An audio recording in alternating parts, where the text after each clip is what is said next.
Welcome to Marketing Brew Weekly, where we dissect the trends and strategies that are surprising and delighting the marketing industry. I'm Jenny Wynn, reporter at Marketing Brew. I'm Kelsey Sutton, editor. And I'm Katie Hicks, senior reporter. Today, we are looking back at the trends and campaigns that shaped 2025. The good, the not so good, and everything in between.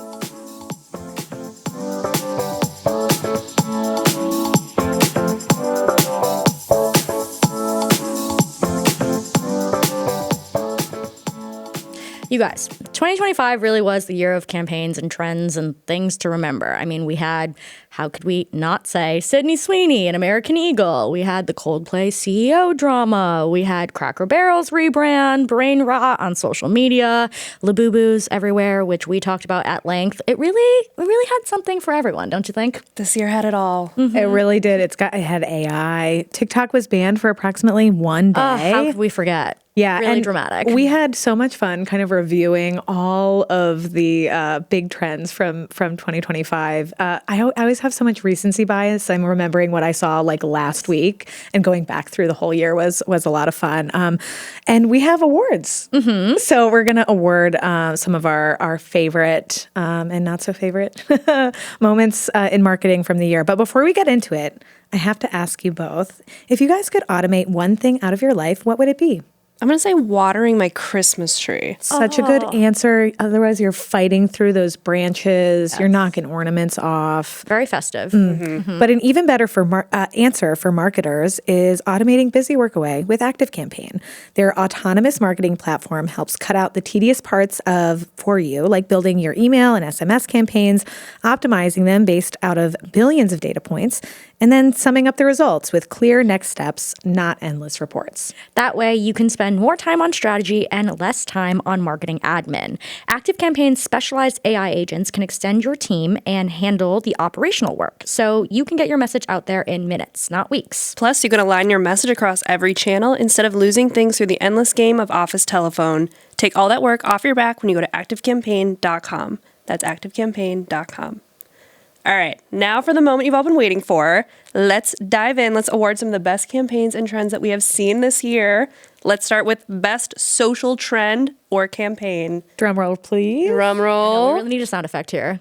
We have gone with social series. Woo! Yes. I feel like this year brands really went out to entertain. And whether that was scripted social, which we saw a lot of, I think those were a lot of my favorites. They made me laugh out loud. Yes. To some unscripted social series. I know Kava had Bowl Mates, which was their little dating show. Reality dating show. Jenny, I know you loved the Built Roomies series. I actually could talk about this at length. Like, every time one of these episodes came across my For You page, I stopped and I watched it, and I literally didn't feel like I was watching like a branded campaign at all. It felt like I was watching a little sitcom. It felt like New Girl. It felt like Friends. Like, it really felt like as like a 20-something living in New York, I was like, this is for me. And it really just like was fun to watch. And then when I realized it was a branded campaign, I wasn't mad about it. And I think that's the best kind of branded campaign you can put out there. And then like, because it's episodic, I wanted to come back. People were coming back. And let alone it was like its own separate account, which I thought was interesting. So it was really just like a cool rollout, and they executed it well throughout. I feel like the reason why we went with this one is because it didn't feel branded overall. It felt like it wasn't branded content. Like you weren't sitting through an ad. It was entertaining, not too in your face about whatever brand it was actually promoting. And people were, it was funny. Oftentimes they were hiring comedians and like getting people with real talent to come in and make these shows. Yeah. And I think it's really like, this is not a type of thing that's going to give you like immediate measurable impact, but it's going to build that sort of brand affinity. Mm-hmm. You know, you are going back week after week because you think it's funny, or you see it on your For You page week after week, or you follow the account or something like that.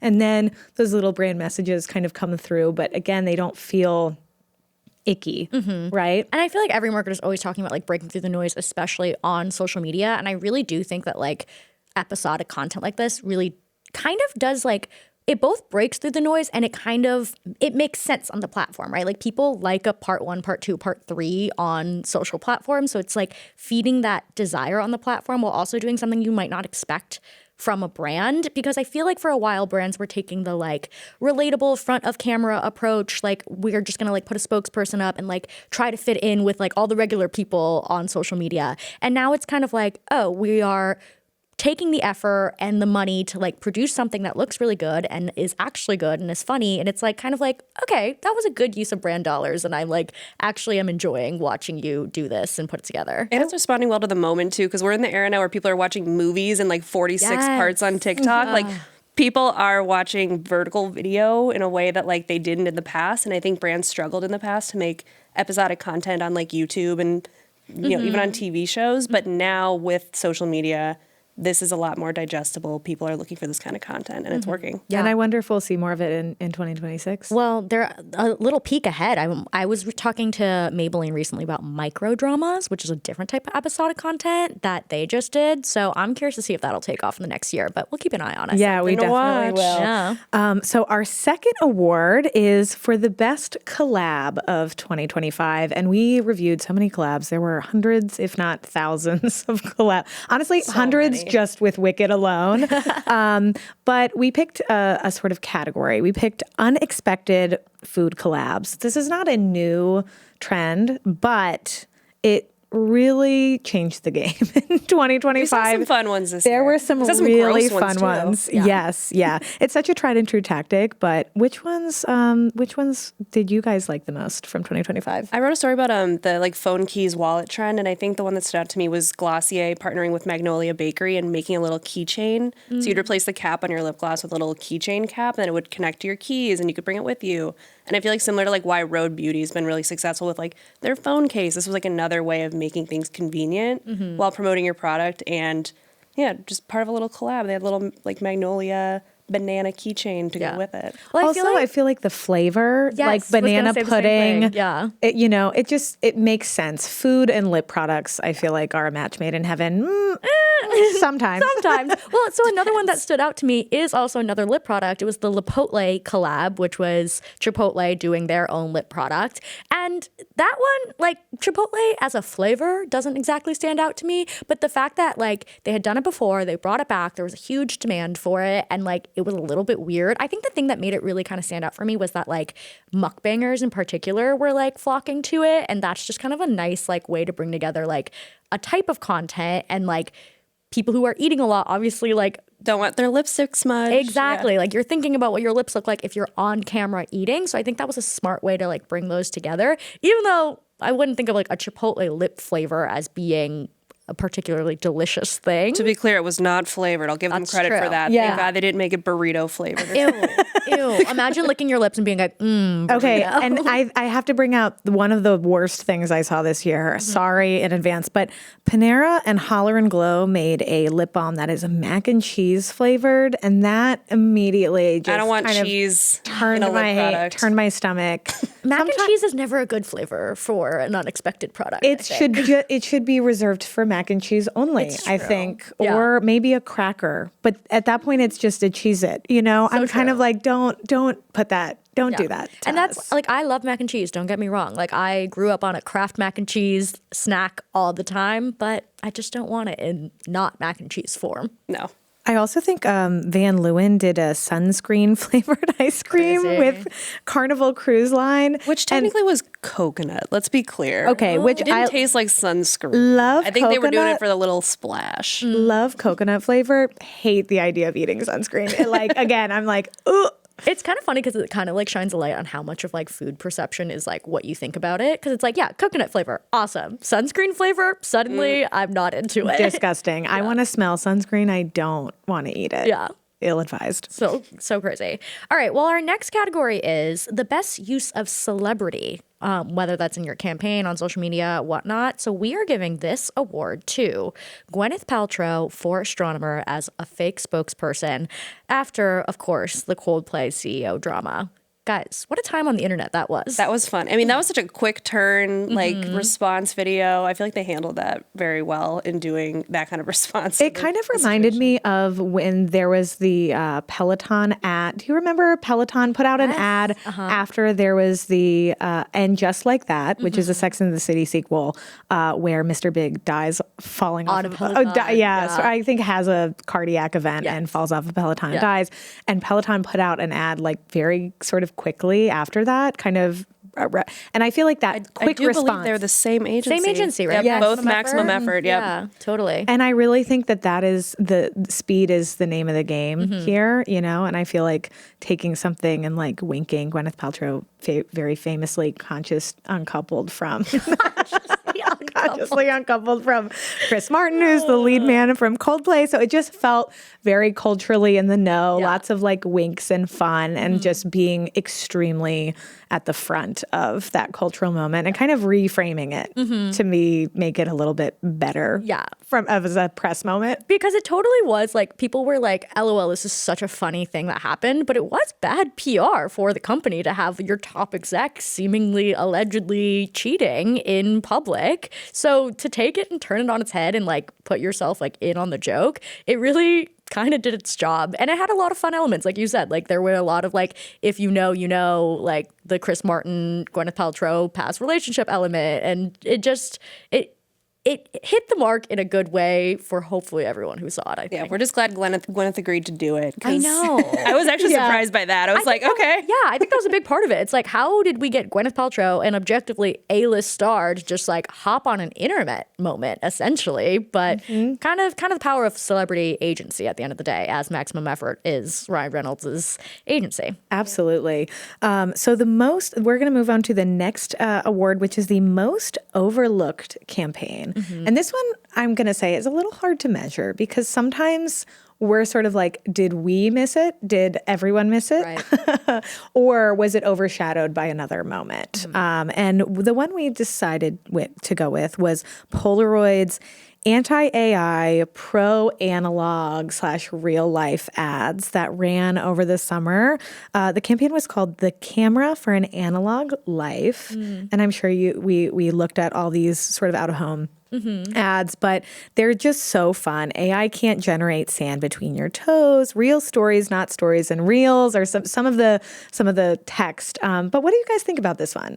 I feel like it was a really smart positioning of Polaroid because it is an analog camera. It is like this like nostalgic product, but they are like positioning themselves like as like the antidote to AI. Obviously, like everyone is talking about AI, and instead of trying to be like, we have AI too, they're like, no, we actually are the opposite of that. And like, there is something magical about that cannot be recreated. So we're not going to like pretend like we need to like force AI into our campaign or our product. And it's just like reminding you that like some things in life are meant to be enjoyed outside of the technology. And the importance of just getting offline, I think. And I think we all can relate to that. And we talk about that too with like people wanting to go to third places and like being out and meeting people and like touching grass. It's like, touching sand. Yeah. It's like as the internet's so overwhelming with like news and new campaigns and AI slap and whatever else, it's like people sometimes I think do need to be reminded that like you should go put your toes in the sand. I feel like we saw the word intentionality like crop up in like cultural conversation. People are like, I'm being really intentional about my morning routine. I'm going to be really intentional about my screen time. And I feel like brands leaning into kind of an analog or intentionality message like really resonates, particularly with Gen Z or millennials who are kind of saying, I want to take back my life from the algorithms, from the AI, from the kind of digital like vortex. And I wonder if we're going to see more of that in 2026. Yeah, I mean, I think we've seen that like in like other choices that Gen Z has made, right? Like wired headphones have come back in a big way, like iPods rather than like being on your phone for your music has come back. So there are choices being made, and I'm curious to see if brands will continue to capitalize off of that. Well, our next one is the most overhyped campaign, and I'm very sorry to the Swifties. We have gone with Taylor Swift's Life of a Showgirl album release. Honestly, really bold of us to really put this out there against the Swifties. No one target us, please. Just between the podcast episode that she went on, all the different variants of the album that were released ahead of time and then after the album came out, just there's so much going on, so many brands posting about it, whether it was like an orange themed something or something related to Showgirls, all the merch drops. There was just a lot going on for an album that kind of didn't leave a lasting impact, I don't think. And I think like beyond whether you're a Swiftie or not, the most overhyped aspect of it for me is how brands reacted, because so much of it was like surprise album drop, engagement drop, and it was like, oh my God, we all have to run and we all have to post something Taylor Swift related. We all have to post something orange, something sparkly. And the effect of that is like, yes, like we are really elevating Taylor Swift's brand, but at the end of the day, how much did it actually help your individual brand by getting onto this big Taylor Swift moment? My hunch is no. And experts that I talked to also were like, maybe think about like how you're actually making a mark in these cultural moments rather than just rushing to be part of the cultural moment, because speed is kind of like not enough anymore. And I think this Taylor Swift moment really demonstrated like brands' desire to be super speedy without going much beyond that at the same time. If everyone's posting an orange sparkly post, doesn't even matter. Yeah, exactly. Right. And it's sort of like it was a low lift, right? You just go into Canva and get that orange sparkly background or whatever. But then it's sort of like, okay, and then what? Okay. What is that? Maybe you're going to get a lot of engagement on that post, but we've talked about this. We're probably going to talk about this more in the new year, but you know, engagement is not, likes are not like a good metric of success. You know what I mean?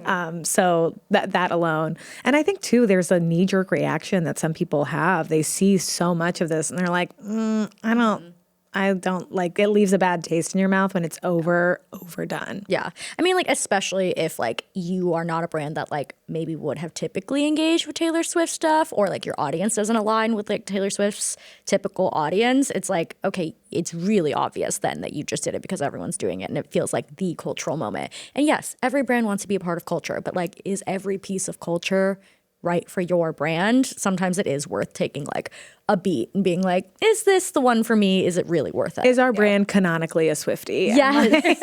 How do we, is that in like the brand guidelines? Yeah. Right. Totally. Well, I have one last question for you guys, which is just to end on a fun, positive note. What was your favorite campaign of the entire year?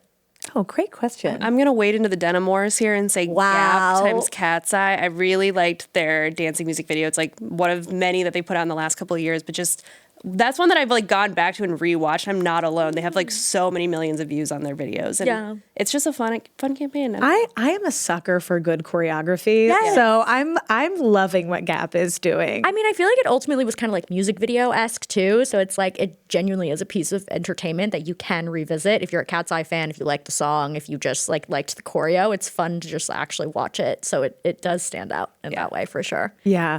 I will pick for me, I loved the Apple TV show Severance's activation in Grand Central. They put all the actors. They put all the actors in a cube, where they were kind of working out just doing a work day in the cube, so you could kind of observe them. And Apple does so little advertising for a lot of their shows, especially out of home. I feel a lot. And so, I mean, often I'll see a show on Apple TV and I'm like, that has like huge A-list askers. I've never even heard of this show. What's happening? And I felt like that was such a fun way to really get people excited. Obviously, Severance is a great show and I really like it. So maybe I'm biased because it scratched an itch for me, but I thought it was just a great out-of-home activation. It was super fun, super unexpected. And I mean, think of all the press that came out of that. People were taking all this social, all the social people. you see. Exactly. And I think that when you can break through with something like that, people remember it for a long time. I mean, I remember literally like sitting at home and like randomly opening up Twitter and seeing people being like, oh my God, is it still happening? Like, can I get there in time? And I was like, should I go right now? I leave my house right now. Literally, I was like, I am cold and I want to stay inside, but I'm tempted to go. And I think that is the mark of like a really good in-person experiential activation, is that like you see it and you're like, I actually want to be a part of that. Yeah, I literally did have FOMO and I'm like, oh, I should have dragged my butt off the couch and gotten myself there. But you know, next time, next Severance activation for sure. I think my favorite campaign was, again, biased because I am a fan, Beyonce and Levi's campaign. I love Cowboy Carter and her whole album, but obviously one of the songs is Levi's Jeans, and just like being able to incorporate that song into the campaign itself, and like the brand just being like so storied and just bringing two like brands of Beyonce and Levi's together in that way. It just felt like it really all connected. And like the creative was genuinely fun. Like she looks great in it. The song is playing. It's a creative take. And it did like, it was being part of culture, but like also creating culture, which I think is like really a sweet spot for brands to be in. Yeah, and it feels a little different than just jumping on like a celebrity or a musician with a social post. Like it was very integrated. It felt really natural, and it felt very nostalgic. Yeah, you know, and vintage. And I think that Levi's makes sense in that space. And of course, Beyonce's album kind of was having fun in that sort of nostalgic kind of older music kind of references. So it was a lot of fun. It does have to, it makes me question even as a fan. I'm like, oh, did she write that song? And she was like, yes, perfect brand integration. Which, But I'm getting a deal out of this one. good business move. I can't fault her that. But you have to wonder. Well, thank you so much for joining us today. And if you want to tell us what your favorite campaigns or trends or strategies were this year, please send us an email at mkbw@morningbrew.com, which you can also find in the show notes. Can't wait to hang with you next week.